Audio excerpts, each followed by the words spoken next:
565. Constantinople. The air in the Augustan square is sharp with the winter brine of the Marmara, thick with the smell of roasting chestnuts and the damp wool of the morning crowds. It carries the sounds of a living city, the distant clang of a blacksmith's hammer from the Mese, the cries of merchants, the low murmur of Greek and Latin prayers spilling from the chalk gate. But for one figure, there is only cold and darkness. He sits on the unforgiving marble steps near the Million, the stone that marks the center of the world, a world he can no longer see. His eyes, clouded and useless, are fixed on a past only he remembers. A coarse tunic, frayed and stained, does little to ward off the penetrating chill that seems to rise from the very foundations of the city he once saved. Before him rests a simple wooden bowl. The occasional clink of a small coin, a folies dropped by a pitying stranger, is a sound more hollow and damning than any war cry he ever faced. This is the narrative of him, Flavius Belisarius, Magister Militum, patrician, the last man to celebrate a Roman triumph in this ancient capital. This is the man who reconquered Africa from the Vandals and Italy from the Goths, the general who stood against the endless tide of Persia, the shield of an empire, and now he begs for bread. The hands that once held the reins of the cataphract legions, that once pointed the way to victory at Dara and Tricamarum, are now outstretched, trembling, waiting for charity. The paradox is a chasm that swallows history itself. How did the sword of Byzantium, the greatest military genius of his age, the man who gave an emperor his dream of a restored world, end his days here, a blind beggar shrouded in rumor and ignominy? How did a life of unparalleled victory lead to a fate of absolute destitution? To understand this monumental collapse, we must journey back, not just into the life of the man, but into the soul of the dying empire he served with a loyalty that would prove to be his executioner. This was the saga of a man born into a world fractured and bleeding, a world that desperately needed a hero, and upon finding one, grew to fear him more than any enemy. To understand Belisarius, we must first understand the 6th century world, a geopolitical landscape of ghosts and hungry new powers. The Western Roman Empire was no more. A century of chaos had seen it carved up by Germanic tribes who were now kings in their own right. The Franks were forging a kingdom in Gaul, the Visigoths held Spain, and most painfully for the inheritors of the Roman legacy in Constantinople, the Vandal kingdom controlled the breadbasket of North Africa, its pirate fleet strangling the Mediterranean, while the Ostrogoths, ruling from Ravenna, possessed the sacred heart of the old empire, Italy and Rome itself. The new Rome, Byzantium, was a glittering fortress, a bastion of civilization and Christian faith, but it was an empire on the defensive, its gaze fixed eastward.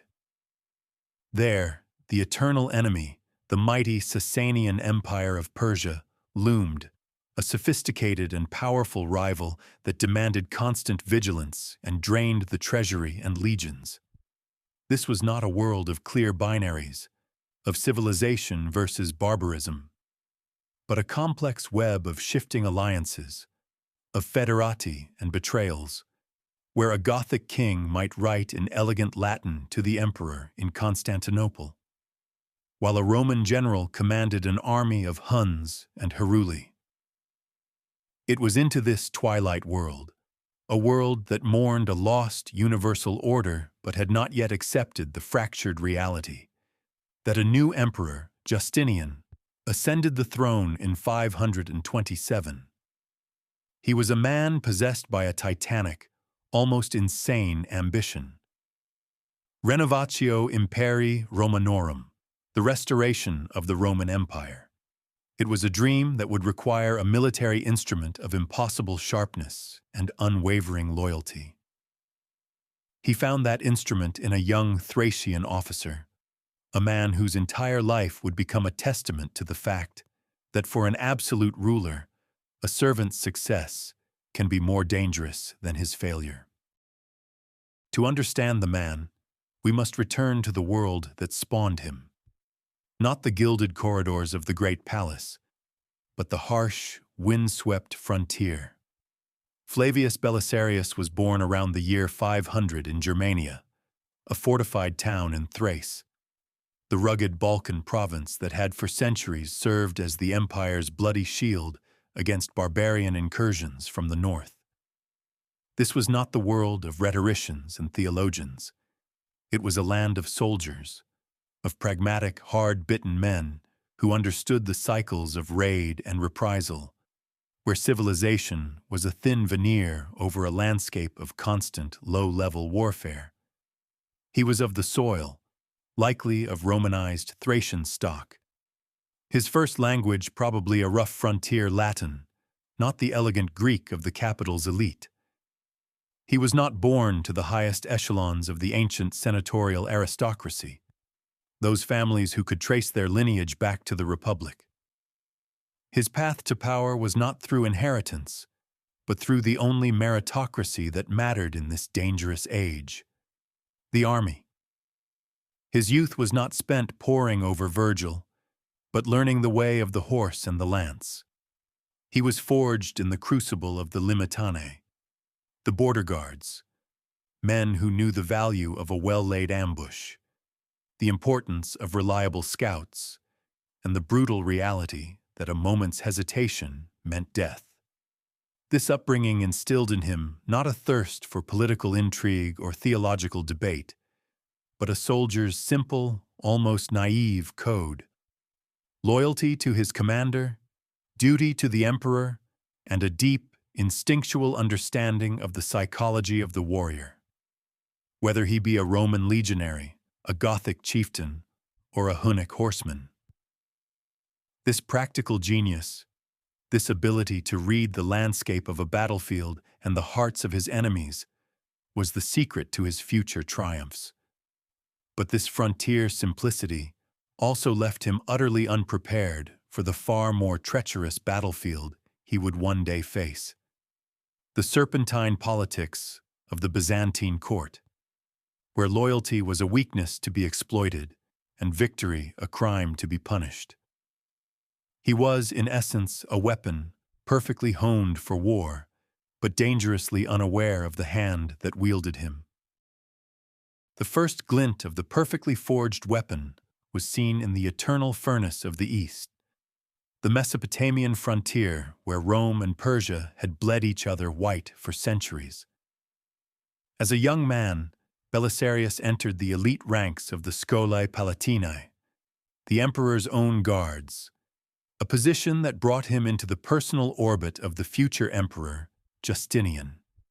It was Justinian who saw the spark in the young Thracian, promoting him to the command of the army in the east, the Magister Militum per Orientem, while still in his late 20s. This was a colossal gamble, placing a relatively unknown officer in charge of the most critical front of the empire. The Sasanian Shah, Kavad I, was a formidable foe, and the Persian army, with its elite Savaran cataphracts, was a terrifying war machine. The crucible for Belisarius came in the year 530, near the fortress town of Dara. The air was thick with dust, the sun a merciless hammer on polished steel. The Persian army, outnumbering Belisarius's forces significantly, was a glittering sea of iron, confident of victory. This was the moment the world first witnessed his unique genius. Instead of meeting the Persian charge head-on, Belisarius did something unorthodox, something that spoke of his pragmatic frontier mind.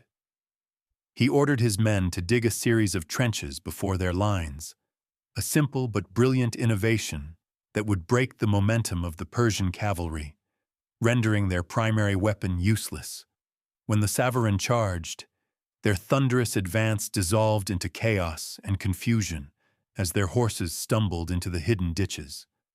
Belisarius then unleashed his own cavalry, including his elite Hunnic mercenaries, to strike the disordered Persians on the flanks. It was a masterpiece of tactical defense and counterattack, a stunning and decisive victory against a numerically superior foe. Dara was more than a battle, it was a statement. It announced the arrival of a new master of war, a commander who combined Roman discipline with a barbarian's cunning, a man who could outthink and outfight the most feared army in the world. For Justinian, it was the confirmation he needed. He had found his sword. This is the narrative of him, the emperor's sword, a man whose driving force was not a thirst for glory or wealth, but a profound and almost incomprehensible loyalty. To understand Belisarius's meteoric rise and catastrophic fall, one must grasp the nature of his inner demon, which was not a demon at all, but a virtue so absolute it became a fatal flaw.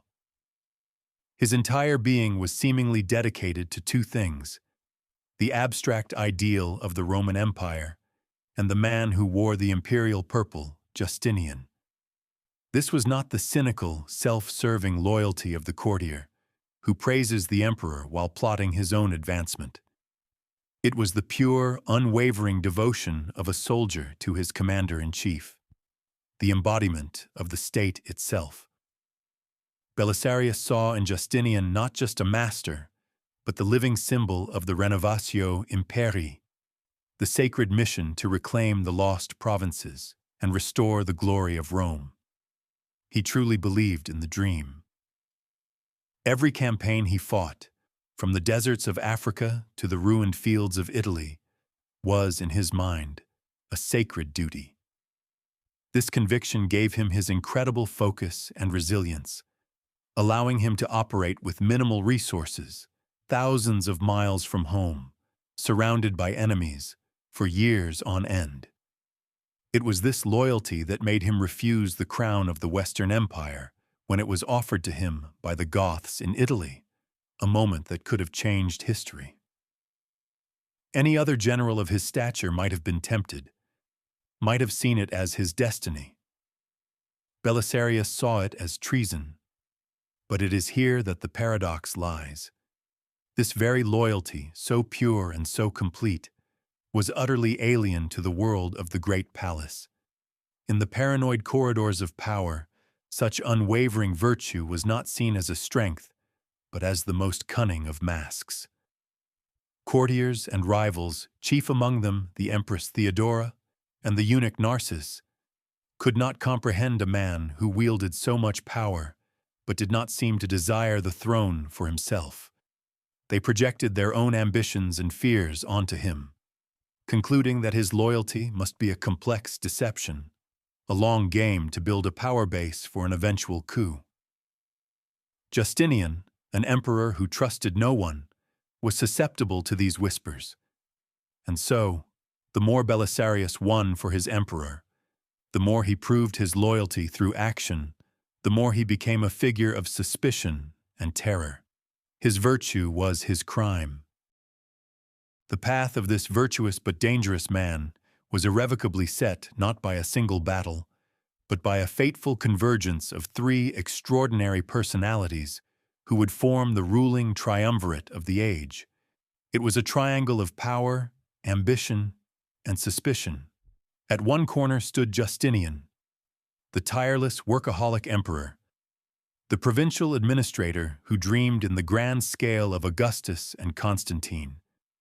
He was a man of immense vision and intellect, a legislator and theologian. But he was also cold, calculating, and possessed by a deep-seated insecurity that manifested as a gnawing paranoia. He was the mind, the grand strategist of the Renovatio Imperii. At the second corner was his wife, the Empress Theodora, perhaps the most remarkable woman of the era. A former actress and courtesan from the lowest rungs of society, she possessed a will of iron, a razor-sharp political mind, and an unforgiving memory. She was Justinian's co-ruler in all but name, his most trusted advisor, and the unshakable rock of his reign. But her past also made her deeply suspicious of the old aristocracy and fiercely protective of her power, and she saw potential threats in every shadow, in every popular hero. She was the will, the political enforcer of the regime. And into this potent, volatile dynamic stepped Belisarius. He was the third corner of the triangle, the hand, the indispensable instrument of their ambitions. Their relationship was one of mutual necessity and profound, structural distrust. Justinian needed Belisarius's military genius to realize his dream of reconquest. Theodora understood that the stability of their throne often depended on his victories. Belisarius, in turn, needed their imperial authority and resources to wage his wars. But he was always the outsider, the soldier among politicians, the man of the camp in a world of the court. His wife Antonina, a close friend of Theodora, acted as a crucial, if often problematic, link to the inner circle. Yet this proximity only increased the friction.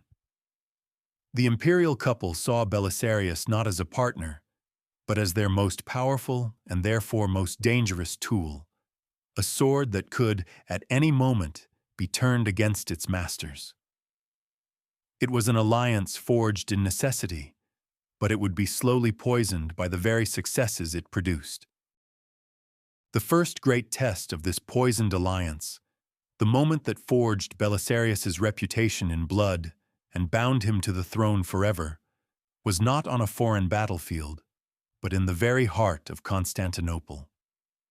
In January of 532, the city exploded in a frenzy of violence that became known as the Nika riots. What began as a mere factional clash between the Blues and the Greens, the city's chariot racing teams, spiraled into a full-blown insurrection against the regime. The Hippodrome, the pulsating heart of the city's social life, became a cauldron of sedition. The air grew thick with the acrid smoke of burning buildings. The grand portico of the Senate, the baths of Zeuxippus, and even a part of the Hagia Sophia were consumed by flames. The roar of the mob, thousands strong, was a terrifying, inhuman sound, chanting, "Nika, conquer," as they crowned a new rival emperor. Justinian, besieged in the great palace, panicked. His nerve broke. He prepared a ship to flee, to abandon his city and his crown. It was in this moment of ultimate crisis that the two other points of the ruling triangle revealed their true nature. Theodora, the former courtesan, delivered an electrifying speech, shaming the emperor and his counselors, famously declaring that royal purple is the noblest shroud. Her iron will stiffened their resolve. The decision was made to stay and fight, but words could not disperse the mob. For that, they needed the sword. They turned to Belisarius. This was not a battle of tactics or elegant maneuvers. This was a butchery. Belisarius, along with another general, Mundus, gathered what loyal troops they had, mostly foreign mercenaries, hardened and indifferent to the local populace. They sealed the exits of the Hippodrome, trapping the vast, seething mass of rebels inside. Then they descended. The scene inside the great arena was a vision of hell. The screams of triumph turned to screams of terror. The clash of weapons on shields and the sickening thud of swords on flesh echoed off the marble seats. There was no quarter given. It was a systematic, ruthless slaughter. By the end of the day, according to the chroniclers, over 30,000 people lay dead in the Hippodrome, their blood staining the sand where horses had once raced for glory. Belisarius had saved Justinian's throne, but the price was a massacre. He had proven his loyalty in the most brutal way imaginable. But in doing so, he also demonstrated a terrifying efficiency that would not be forgotten. With the throne secured in blood at home, Justinian's gaze turned outward, to the first piece of the lost empire he intended to reclaim. The primary adversary, the first great test for Belisarius on the stage of the Renovatio Imperii, was the Vandal kingdom of North Africa. This was not some disorganized barbarian horde. For a century, the Vandals had ruled the former Roman provinces of Africa Proconsularis, the granary of the old empire. They were Arians, not Orthodox Christians, a fact that gave Justinian a religious pretext for his invasion. Their king, Gelimer, was a usurper, giving him a political one. But the true threat of the Vandals was their navy. From their capital at Carthage, they had become a pirate kingdom, their fleets raiding Sicily, Sardinia, Corsica, and the coast of Italy, dominating the western Mediterranean and disrupting the vital grain shipments. They were a festering wound in the side of the empire, a constant reminder of Roman impotence. To the Byzantine court, the Vandals seemed an invincible foe. Their cavalry was legendary, and their control of the sea absolute. When Justinian announced his intention to invade, his counselors were horrified, remembering a disastrous failed expedition nearly 70 years prior that had almost bankrupted the Eastern Empire. The memory of that humiliation hung heavy in the air. Yet this is precisely where Justinian's grand ambition and Belisarius's unique talent converged. The emperor needed a quick, decisive victory to bolster his authority after the Nika riots, and to prove that the restoration of the empire was not a mad fantasy. He gave Belisarius a relatively small force, a mere 15,000 men, an army so small that failure seemed almost certain. It was a massive gamble, a throw of the dice that would either launch the reconquest in glory or end it in catastrophe before it had even truly begun. For Belisarius, this was the ultimate challenge, a chance to prove that the genius he had shown at Dara was no fluke. He was being sent across the sea to face a powerful kingdom with an army of veterans on their home soil, and he was being sent with a force barely large enough to conduct a raid. Every great hero in an epic saga must face not only triumph, but also the sting of humiliation, the moment of failure that forges their character in a new fire. For Belisarius, this bitter lesson came not in the glorious campaigns of the West, but in the grinding, frustrating stalemate of the East. Following his spectacular victory at Dara, the war against Persia devolved into a series of raids and counter-raids, a war of attrition that yielded no decisive result. In the year 531, Belisarius, pressured from Constantinople to secure another major victory, was drawn into a battle against his better judgment. Near the city of Callinicum on the Euphrates River, on the eve of Easter, his subordinate commanders urged him to attack a Persian army that was withdrawing. Belisarius, ever the cautious tactician, knew the terrain was unfavorable, and his troops were exhausted and eager for the holiday. Yet, accused of cowardice, he reluctantly gave the order to engage. The result was a disaster. The battle was a confused, chaotic affair fought in the searing Mesopotamian heat. The Byzantine lines broke, and the Roman army was routed. Belisarius himself fought heroically in the rear guard, dismounting and fighting on foot with his personal household troops, the Bucellari, to prevent the defeat from turning into a complete annihilation. He managed to salvage a remnant of his army, but the defeat was undeniable and humiliating. Back in Constantinople, his enemies at court seized the opportunity. They whispered in Justinian's ear that Belisarius had grown arrogant, that he had squandered his victory at Dara through recklessness. He was recalled to the capital, stripped of his command in the east, and forced to endure the emperor's cold displeasure. This was a critical psychological turning point for Belisarius. He learned a harsh and vital lesson. In the eyes of the emperor, victory had many fathers, but defeat was an orphan, and that orphan's name would always be his. He understood that his position was utterly dependent on unqualified success. Any failure, any mistake, would be used by his rivals to destroy him. This humiliation instilled in him a new layer of caution, and perhaps a simmering resentment that he carefully concealed beneath his unwavering mask of loyalty. The disgrace following the defeat at Callinicum could have ended Belisarius's career. Instead, the strange currents of geopolitics and imperial psychology transformed it into the launching pad for his greatest glory. Justinian, having been forced to sign a humiliating, endless peace with Persia in 532, which involved paying a massive annual tribute, desperately needed to distract the populace and the court. The treasury was groaning, and the emperor's prestige was at a low ebb. He needed a victory, but not another grinding war of attrition in the east. He needed a triumph that was swift, spectacular, and relatively cheap. His gaze fell upon the Vandal kingdom. It was the perfect target. A war against the Arian heretics would be popular. A victory would restore the vital grain supply from Africa, and the Vandals, while formidable, were considered less of a strategic threat than the full might of the Sasanian Empire.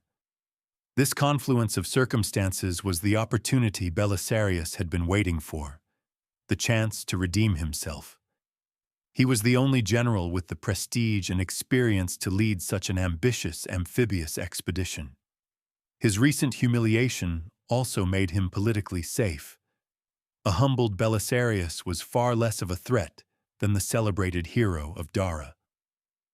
Thus, in the summer of 533, a fleet of 500 ships, carrying some 15,000 soldiers and an equal number of sailors, set sail from Constantinople.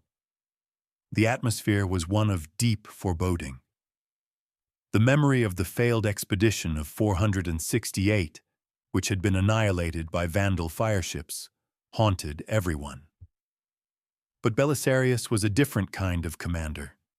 He was not merely a strategist. He was a master of logistics and discipline. During the long voyage, when some of his soldiers died from eating moldy bread, he publicly held the contractors accountable and ensured fresh provisions at every stop. This act, small in the grand scheme of the campaign, revealed everything about his leadership. It was meticulous, just, and inspired fierce loyalty in his men. He was not just leading an army, he was forging a weapon, and he was about to unleash it on an unsuspecting enemy. The Vandalic War was a thunderclap, a campaign of such speed and decisiveness that it stunned the Mediterranean world and stands as one of the most brilliant military achievements in history. It culminated in a scene that Constantinople had not witnessed for over 500 years, a moment that simultaneously marked the zenith of Belisarius's glory and sealed his tragic fate. After landing in Africa in September of 533, Belisarius twice defeated the Vandals in open battle, first at Ad Decimum and then at Tricomarum. The Vandal king Gelimer, who had initially underestimated the Byzantine force, was sent fleeing into the mountains, and the ancient city of Carthage opened its gates to Belisarius without a fight. The entire kingdom had collapsed in a matter of months. In the spring of 534, Belisarius returned to Constantinople, bringing with him the captive Gelimer and the legendary Vandal treasure, which included priceless artifacts the Vandals themselves had looted from Rome a century earlier, including the sacred menorah from the temple in Jerusalem. Justinian, ecstatic, granted his general the highest honor a Roman could receive, a formal triumph. This was an event freighted with immense symbolic weight. Traditionally, only emperors celebrated triumphs in the new capital. For a subject, a mere general, to be granted one was unprecedented and dangerous. The spectacle was breathtaking. A vast procession snaked its way through the streets of Constantinople to the Hippodrome. There were wagons piled high with gold, silver, and jewels, exotic animals, senators of Carthage in chains, and the tall, blonde Vandal warriors, now humbled captives, paraded before the cheering masses. At the climax of the procession came Gelimer, the defeated king, cloaked in purple, muttering lines from Ecclesiastes. Vanity of vanities, all is vanity. But the most shocking sight of all was Belisarius himself.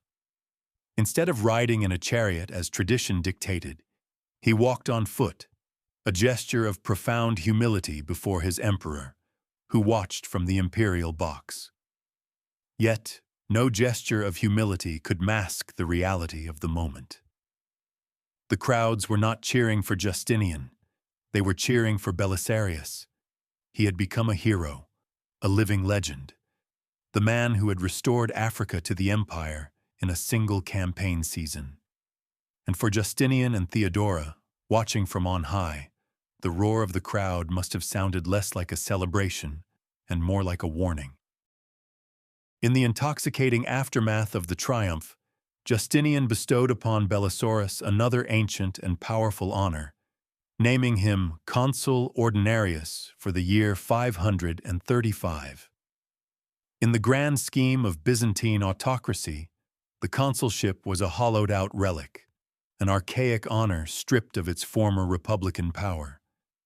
But symbols matter, especially in an empire obsessed with its own past. For Belisarius to be named consul, the last person in history to hold the office as a private citizen, was to be directly linked to the glorious lineage of Scipio Africanus, of Marius, of Caesar. It was a title that resonated with the memory of a time before emperors, when the Republic was led by its greatest citizens. As he was carried through the streets in the consular chair, the Sella Curulus, scattering coins from the Vandal treasure to the ecstatic crowds, he was no longer just a successful general. He was the physical embodiment of the Roman revival. He was the living proof that the virtues of the ancient world were not dead. This moment, the absolute peak of his fame and power, was also the moment of his greatest peril. In the mind of Belisarius, this was the ultimate reward for his loyal service. In the minds of his rivals and his sovereigns, it was the ultimate threat. A general who commands a fiercely loyal, battle-hardened army, who possesses immense wealth from captured booty, and who now holds the affection of the people and the most prestigious title of the old republic, is not a servant. He is a potential rival. He is a king in all but name. The psychology of this triumph is crucial to understanding his downfall. Belisarius himself seems to have been politically naive, a man who believed that loyalty and victory were their own reward. He did not seem to grasp that his very success was creating a political gravity that was pulling him into a collision course with the throne. Justinian, on the other hand, understood it perfectly. He had allowed the triumph and the consulship to reward his general and to bask in the reflected glory. But the moment the celebrations were over, the calculus of power would have shifted. The sword he had used to conquer Africa now seemed dangerously sharp, and pointed perhaps a little too close to his own throat. Having reclaimed Africa, the relentless ambition of Justinian immediately pivoted to the greatest prize of all, Italy, the heartland of the ancient empire, now ruled by the Ostrogoths. This new adversary was a far more formidable foe than the Vandals. The Ostrogothic kingdom, established by the great Theodoric, was a sophisticated hybrid state, a society where Roman administration and Gothic military prowess coexisted in a delicate balance. They were not pirates in a peripheral province. They were a proud warrior aristocracy ruling the Italian peninsula from the magnificent capital of Ravenna. Their army was large, well-equipped, and fighting on its home turf to defend its own kingdom. Their king, Witiges, though not a brilliant strategist, was a respected warrior who could command the fierce loyalty of the Gothic tribes. The war was triggered by a dynastic struggle within the Gothic royal family, giving Justinian the pretext he needed to intervene. In 535, he launched a two-pronged attack, sending one army into Dalmatia and dispatching his star general, Belisarius, to invade Sicily with a small force of only 7,500 men. The initial stages of the campaign were deceptively easy. Sicily fell quickly, and Belisarius crossed into mainland Italy, marching north and capturing Naples after a difficult siege. On the 10th of December, 536, he entered Rome, the ancient capital, which the Goths had abandoned without a fight. It was a moment of immense historical resonance. A Roman general, at the head of a Roman army, had reclaimed the city of Romulus for the empire. But this was not an end. It was the beginning of the true struggle. The Goths, realizing their error, regrouped under Witiges and marched on Rome with a massive army, by some accounts, 150,000 strong, initiating a siege that would last for over a year and become the stuff of legend. This was the sworn enemy, the great antagonist of Belisarius's life story, a long and brutal conflict that would test his genius, his endurance, and his loyalty to their absolute limits. A key element in Belisarius's military success, and a major source of political suspicion against him, was the unique composition of his army, specifically his personal elite fighting force, the Butulari. This was not a standard unit of the Byzantine army, paid for and controlled by the state. The Butulari, which translates to biscuit eaters, were a private army, a retinue of household troops recruited, equipped, and paid for directly by Belisarius himself. This force, numbering as many as 7,000 elite cavalrymen at its peak, was a collection of the best warriors money could buy. Huns, Goths, Vandals, and Romans, all bound by a personal oath of loyalty not to the emperor, but to their general. They were superbly trained, heavily armored horse archers, a versatile and devastating force that combined the missile power of steppe nomads with the shock tactics of heavy cavalry. On the battlefield, they were Belisarius's scalpel, the high-impact unit he would deploy at the critical moment to shatter enemy formations, as he did so effectively at Dara. Militarily, the creation of such a force was a necessity. The Byzantine state was often slow to pay its troops and provide reinforcements, and a commander operating thousands of miles from the capital needed a reliable, professional corps he could count on. The Butulari gave Belisarius the tactical flexibility and operational independence to win his spectacular victories with numerically inferior forces. But politically, it was an act of profound ambiguity.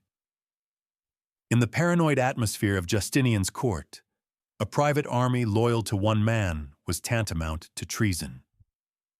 It gave Belisarius the means to defy the emperor, to carve out his own kingdom, to march on Constantinople itself. While Belisarius used his Butulari exclusively in the service of the empire, his enemies in the capital used their very existence as proof of his seditious ambition. Every victory won by the Butulari was a double-edged sword.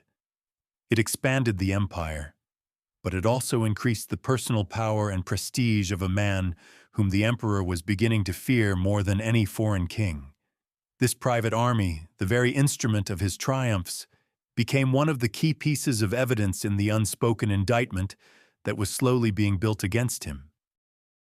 Woven throughout the grand tapestry of geopolitical conquest and military strategy is the intricate and often poisonous thread of personal relationships. No influence on Belisarius's life was more complex or more dangerous than that of his wife, Antonina. She was not a passive observer of her husband's career. She was an active and powerful participant, a formidable political operator in her own right. Older than Belisarius, from a family of charioteers, she was, like her close friend and patron Empress Theodora, a product of the theatrical world, a woman of sharp intelligence, fierce ambition, and questionable morals. Their marriage was a partnership of power. Antonina traveled with Belisarius on his campaigns, managing logistics, gathering intelligence, and often acting as his political agent. During the siege of Rome, she was instrumental in maintaining morale and organizing supplies. In Africa, she played a key role in uncovering and suppressing a mutiny among the troops. But her primary power stemmed from her intimate connection to Theodora. She was the empress's confidant, her eyes and ears in Belisarius's camp. This connection was a source of both protection and peril. It gave Belisarius a direct channel to the inner sanctum of power, a way to bypass the bureaucratic chain of command and the whispers of his rivals. But it also meant that his household was constantly under the empress's scrutiny. Antonina's loyalty was fundamentally divided. Was she loyal to her husband or to her powerful patroness? The lines were often blurred. She was known to be ruthless, manipulative, and unfaithful. Her public affair with their adopted son, Theodosius, became a major scandal that humiliated Belisarius and could only be sustained through Theodora's protection. Ultimately, Antonina was a creature of the court, and she understood the rules of that world far better than her soldier husband. She was a survivor, and her actions were often dictated by a pragmatic need to maintain favor with Theodora, even at Belisarius's expense.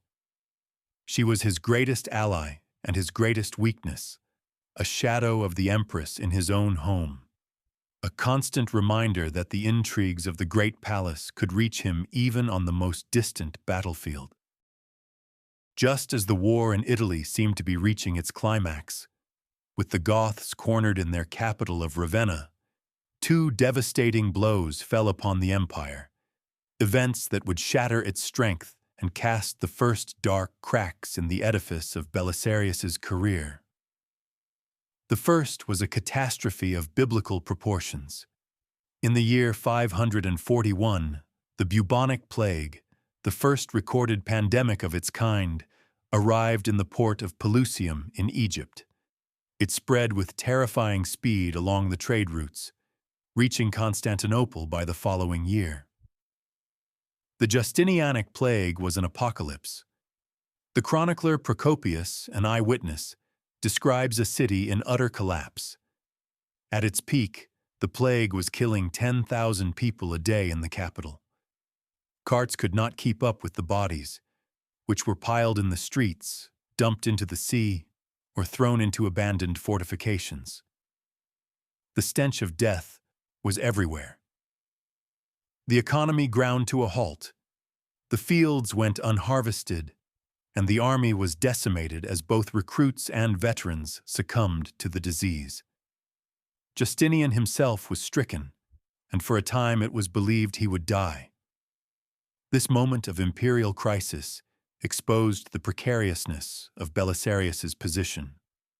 While the emperor lay near death, the leading generals, including Belisarius, began to discuss the succession. It was a practical necessity, but when their discussions were reported back to the paranoid court and to Theodora, who was ruthlessly consolidating power, it was twisted into an act of treason. They were accused of plotting to choose their own emperor, bypassing Justinian's chosen heir. At the same time, the Persian Shah, Khosrow I, seeing the empire weakened by plague, broke the endless peace and launched a massive invasion of Syria, sacking the great city of Antioch. Belisarius was urgently recalled from Italy, his victory incomplete, to face this new threat. He returned not as a conquering hero, but as a man under a cloud of suspicion, leaving the war in Italy to fester, a war that his successors would prove unable to win without him. The confluence of plague and political intrigue had stopped his momentum dead. The most critical, misunderstood, and ultimately damning moment of Belisarius's career came in the year 540, during the final stages of the first phase of the Gothic War. After a long and arduous siege, Belisarius had trapped the Gothic king Witiges and the remnants of his army in the impregnable fortress city of Ravenna. The Goths, starving and desperate but unwilling to surrender to the authority of Justinian, made a startling offer. They secretly sent envoys to Belisarius with a proposal that was the ultimate test of his loyalty. They would surrender the city and all of Italy on the condition that Belisarius declare himself Emperor of the West. It was the moment the court in Constantinople had always feared. Here it was, the temptation of absolute power offered on a silver platter. Belisarius had the army, he had the prestige, and now he had the crown itself within his grasp. His response was a masterpiece of cunning strategy, and simultaneously, a political act of catastrophic naivety. He pretended to accept the Goths' offer. He gave them his solemn oath, and on the strength of that promise, the Gothic warriors opened the gates of Ravenna. Belisarius marched his army in, secured the city, seized the Gothic treasury, and declared King Witiges a captive in the name of the Emperor Justinian. He had used the offer of the crown as a ruse de guerre to achieve a bloodless victory and end the war. From a purely military and practical standpoint, it was brilliant. But from the perspective of a pathologically suspicious emperor 500 miles away, the act was unforgivable. It did not matter that Belisarius had refused the crown. What mattered was that he had been offered it. It proved that others saw him as emperor material, and by feigning acceptance, even as a tactic, he had shown that he was capable of playing that role. The news of this event electrified the court with paranoia. The whispers of his enemies now had their ultimate proof. This act of supreme loyalty was twisted into the final confirmation of his treasonous ambition. Justinian immediately recalled him to Constantinople, his job in Italy unfinished, his honor now permanently stained by a suspicion that would follow him to his grave. The recall of Belisarius from Italy in 540 was a catastrophic mistake that turned a near victory into a generation-spanning disaster for the empire. The war he had almost won devolved into a nightmarish quagmire, a conflict of grinding attrition that would last for nearly 2 more decades. This was the great catastrophe, not of a single battle, but of a slow, agonizing bleed that drained Byzantium of its manpower and treasure and left Italy a depopulated, shattered ruin. Without Belisarius's leadership, the imperial generals left in command fell to squabbling and indecision. The Goths, who had been on the verge of total collapse, found a new and brilliant leader in King Totila. He was everything his predecessor was not: charismatic, energetic, and a master of guerrilla warfare. Under his leadership, the Goths rose from the ashes and began to reconquer the peninsula, reversing nearly all of Belisarius's gains.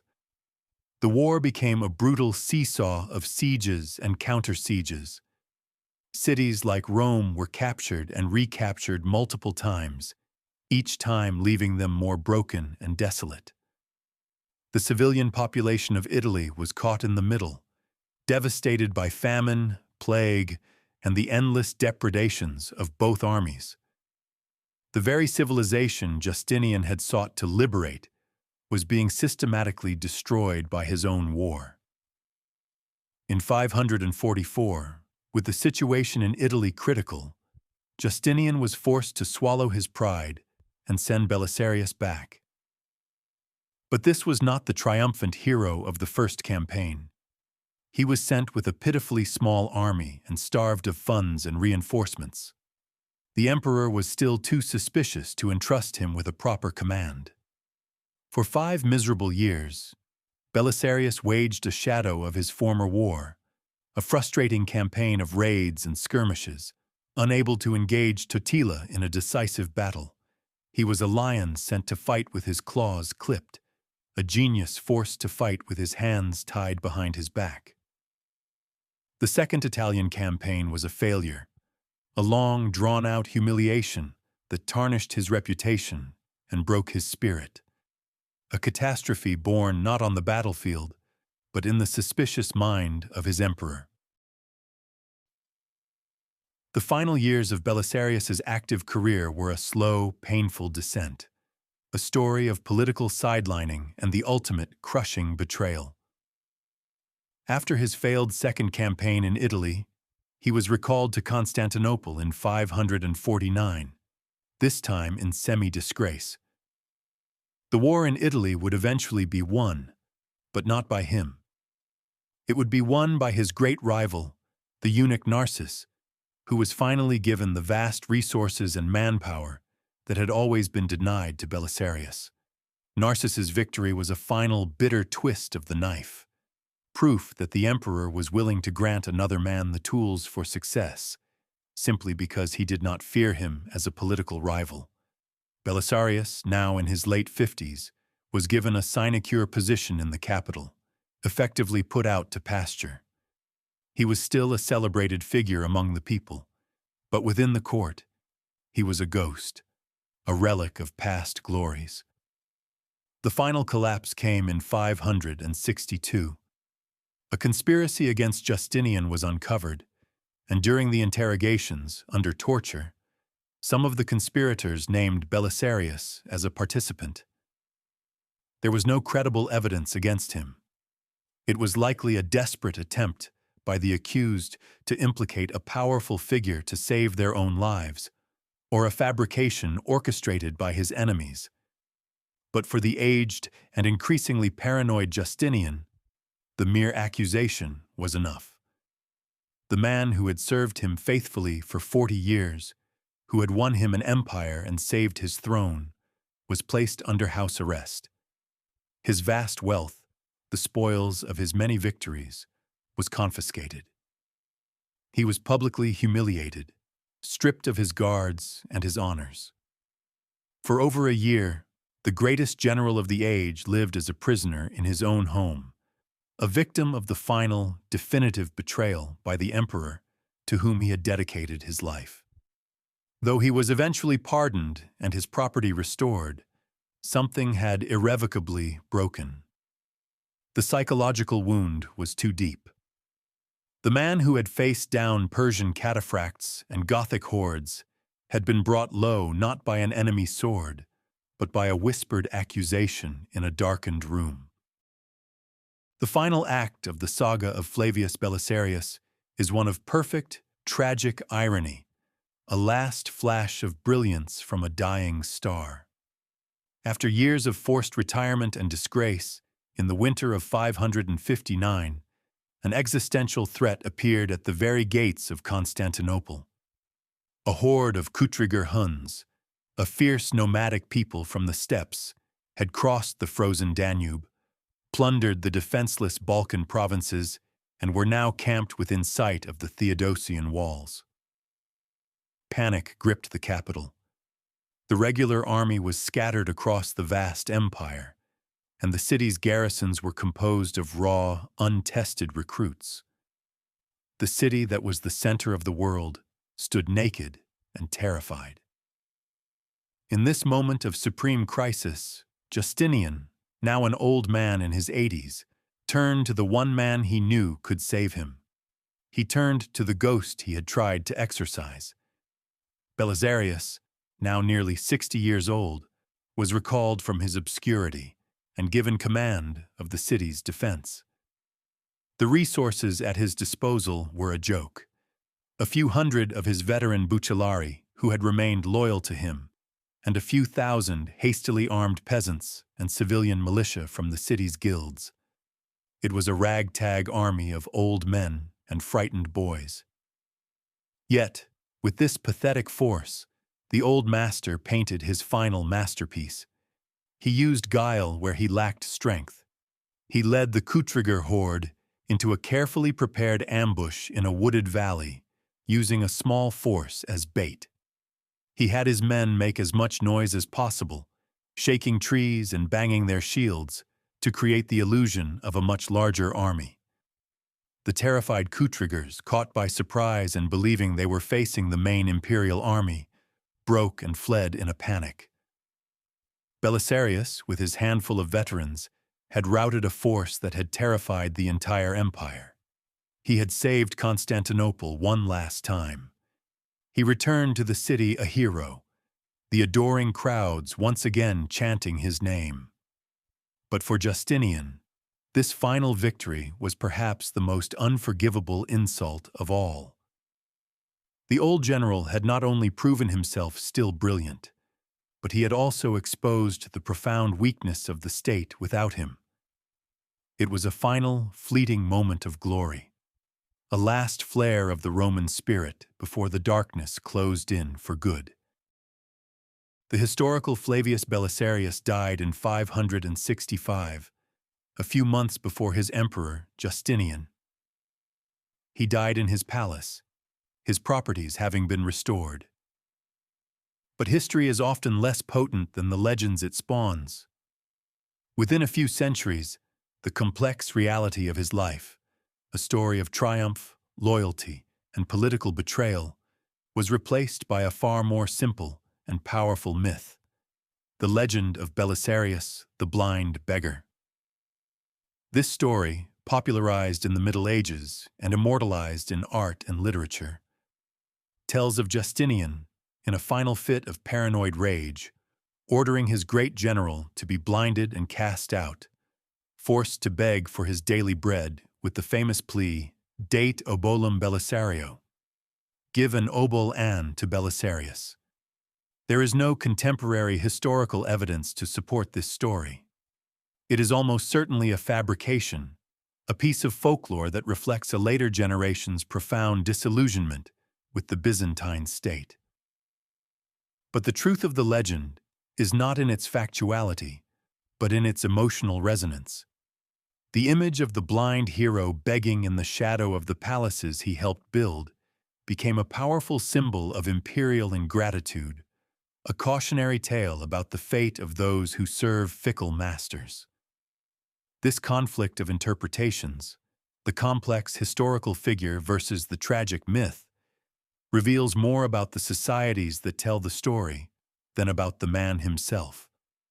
For the chroniclers of his own time, like Procopius, he was a brilliant but politically naive commander, a Homeric hero in an age of intrigue. For later Byzantines, he was a moral archetype, a symbol of virtue betrayed. For the artists of the Renaissance and Enlightenment, he was the ultimate example of the fall of great men, a victim of tyranny.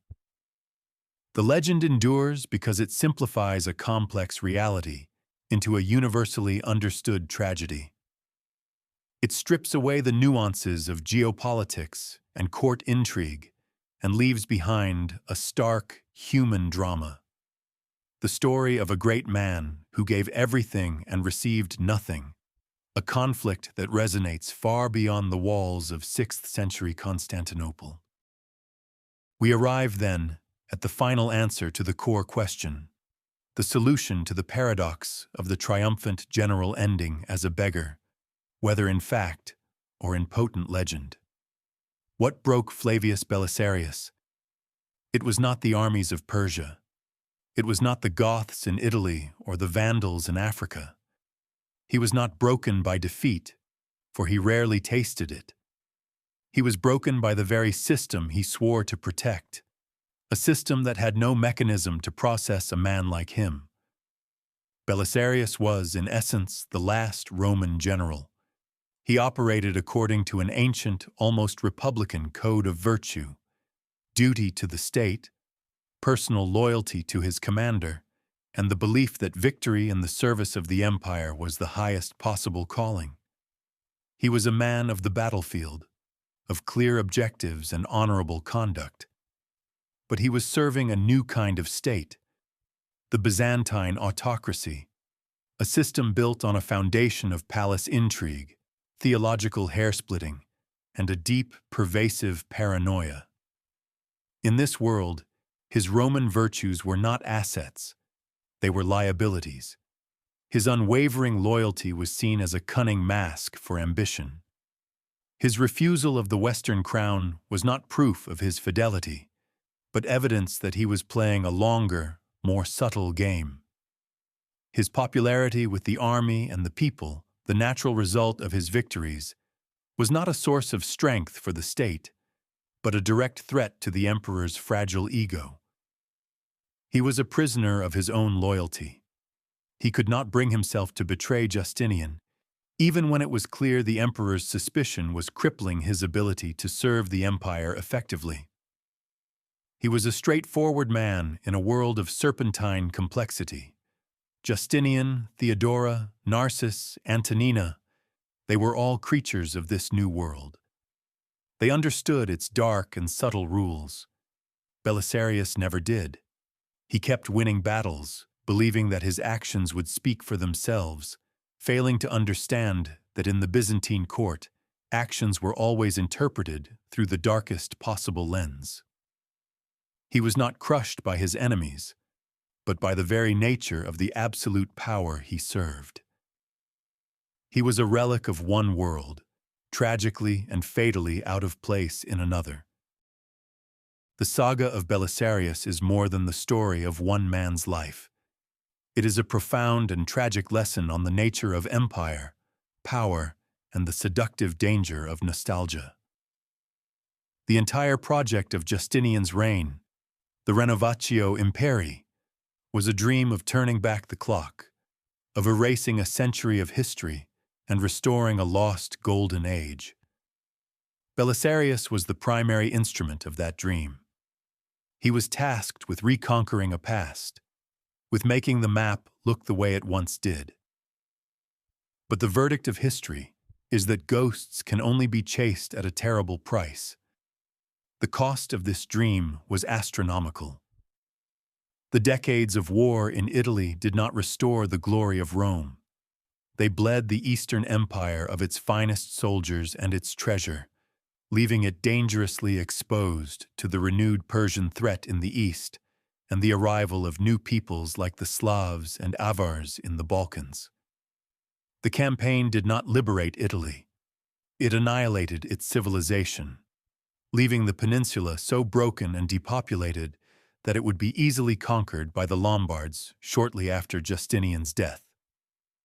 The dream of restoring the past ended up sacrificing the future. Belisarius's life is the personal embodiment of this grand, imperial tragedy. He dedicated his genius to a nostalgic fantasy, only to be consumed by the paranoia of the very emperor whose fantasy it was. His story teaches a universal lesson about the clash between the creator and his creation, between the dreamer and the tool he uses to build his dream. It is a testament to the fact that absolute power does not just corrupt, it isolates, it terrifies, and it ultimately devours its most loyal servants. Belisarius did not fail. He succeeded too well, and in doing so he held up a mirror to his emperor, a mirror that reflected a man so popular, so competent, and so powerful that the autocrat could not bear the sight of him. The final frame of this epic is not the lurid popular image of a blind man with a begging bowl. That image, for all its power, is a fiction. The true, more chilling, final image is one of absence, of silence. It is the empty pedestal in the Forum of Constantine, or perhaps in the Augusta Ion, where the statue of Flavius Belisarius once stood, erected by a grateful emperor in the heady days after the Vandal triumph. For a time, the bronze figure of the general would have looked out over the city he had saved multiple times, a silent guardian, a testament to his victories.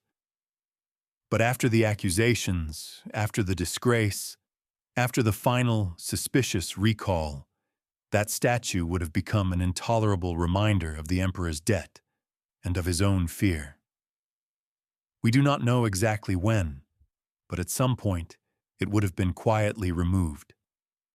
The pedestal would have stood empty, a void in the heart of the city. This empty space is the true legacy of Belisarius. It represents the unbridgeable chasm between service and reward in an autocratic state. It is the silence that replaces the cheers of the crowd. It is the ghost of a man who won every war except the one that mattered. The long, undeclared war against the suspicion in his own emperor's heart. He did not end as a beggar because his pockets were empty, but because he had poured out his life and genius in the service of a dream that by its very nature had to betray him in the end. The shadow of Belisarius is the shadow of a man who became too great for the world he served. A man whose light cast a shadow so long that his own master could no longer stand to live in it.